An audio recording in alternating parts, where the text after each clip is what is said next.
फूलों वाली राजकुमारी। बहुत पुरानी बात है। किसी गांव में पति पत्नी रहा करते थे। वे बहुत भले थे।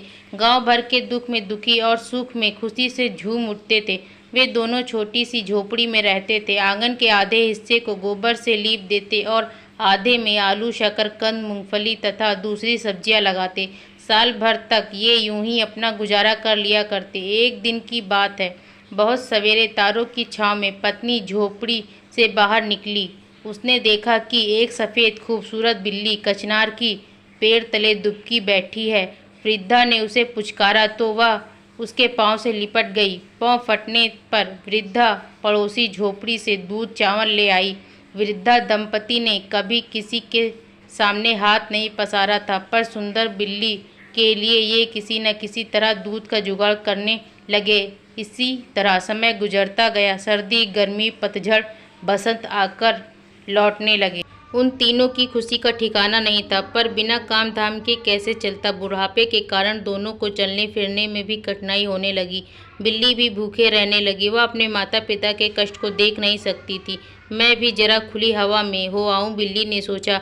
गली के कुत्तों और दूसरे जानवरों से बचती बचाती वह घने जंगल में जा पहुंची। उसने झरने का ताज़ा जल पिया और देखते ही देखते सुंदर कन्या में बदल गई। वह अपने माता पिता के घर जा पहुंची। बोली, अब मैं आपकी सेवा करूंगी। उन दोनों को कुछ समझ में नहीं आया। अपना पेट भरना मुश्किल हो गया है, अब इस तीसरे प्राणी का क्या होगा। वह दोनों सोच में डूब गए।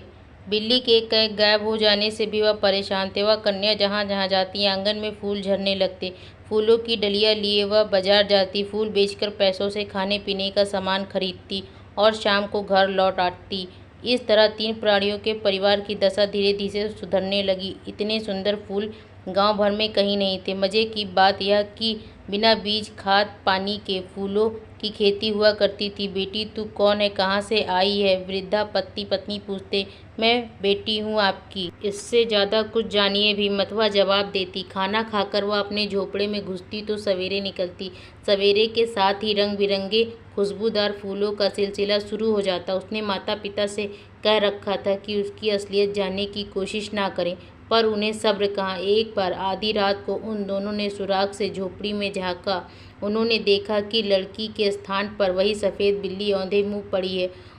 उनके देखने की देर थी कि बिल्ली एक सुंदर राजकुमारी बन गई।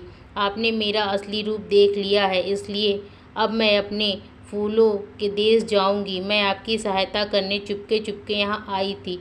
उसके जाने की बात सुनकर माता पिता फूट फूट कर रोने लगे। पर अब क्या हो सकता था।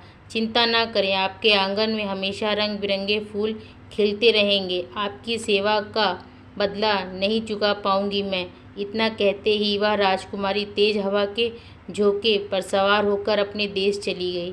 वह गांव फूलों वाला गांव के नाम से जाना जाने लगा। धन्यवाद। आपको कहानी कैसी लगी ज़रूर बताएं। Like, comment, share